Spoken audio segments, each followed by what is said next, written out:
ছাড়বো না ছাড়বো না দশম গ্রেড ছাড়বো না, এক দফা এক দাবি দশম গ্রেড দশম গ্রেড এক দফা এক দাবি, মানি না মানবো না 12তম গ্রেড মানবো না, ছাড়বো না ছাড়বো না দশম গ্রেড ছাড়বো না। আমার দাবিগুলো হচ্ছে আমাদের এক দফা এক দাবি, যেটা হচ্ছে আমাদের দশম গ্রেড। আমরা এই দশম গ্রেড এটা আমরা অনেক আগে থেকে আমাদের দাবি ছিল, কিন্তু কিছুদিন আগে আমরা দেখতে পাচ্ছি আমাদের 12তম গ্রেড দেওয়ার একটা প্রস্তাবনা ঘোষণা করা হয়, যেটা আমরা প্রত্যাখ্যান। সেই সাথে আমাদের এক দফা এক দাবি দশম গ্রেড নেওয়ার জন্য আজকে আমরা এই মানববন্ধনে দাঁড়িয়েছি জামালপুর পিটিআইতে।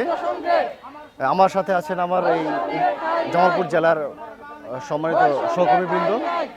তো আমরা এখানে যে সেক্টরে যে বৈষম্যগুলো দেখতে পাচ্ছি, আমরা সেম কারিকুলাম, আমরা সেম সিলেবাসে পরীক্ষণ বিদ্যালয়গুলোতে হয়ে থাকে আমাদের সাথে মিল রেখে, কিন্তু তাদের হচ্ছে দশম গ্রেড, আমাদের 13তম গ্রেড।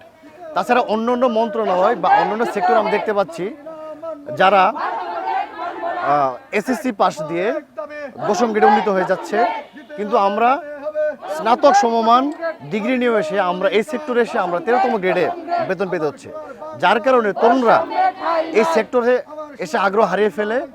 যার কারণে আমরা প্রাইমারি সেক্টরে যে উন্নতির প্রয়োজন, আমাদের এখানে অনেক তরুণ শিক্ষক প্রয়োজন, যাদের মাধ্যমে এই প্রাথমিক শিক্ষা উন্নতি হবে, এই দেশ উন্নতি হবে। এই কারণে আমরা চাই একটা দশম গ্রেড, যার কারণে এখানে তরুণরা আসুক, আমাদের এই সেক্টর আরও সমৃদ্ধ পাক।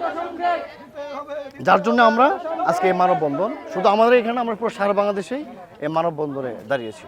ডাক্তার আসছে, ইঞ্জিনিয়ার আসছে, সেটা আমার হাত ধরে আসছে। তা আমি যদি একজন তৃতীয় শ্রেণীর কর্মচারী হই, আমার হাত ধরে কিভাবে এত বড় বড় ডাক্তার, ইঞ্জিনিয়ার, দেশ গড়ার কারিগর কিভাবে তৈরি হবে? সেক্ষেত্রে শিক্ষকের মর্যাদা সবার উপরে। আমরা ছোটকাল থেকেই শুনে আসছি, আমরা শেখাচ্ছি আমাদের বাচ্চাদেরকে, কিন্তু বাস্তবে এর প্রতিফলন নেই। এখন আমরা এর প্রতিফলন দেখতে চাই। আমরা দশম গ্রেড বাস্তবায়ন চাই, যে কোনোভাবে আমরা দশম গ্রেড চাই, এটা আমাদের অধিকার। এটা দেওয়ার জন্য আমরা সরকারকে অনুরোধ জানাচ্ছি।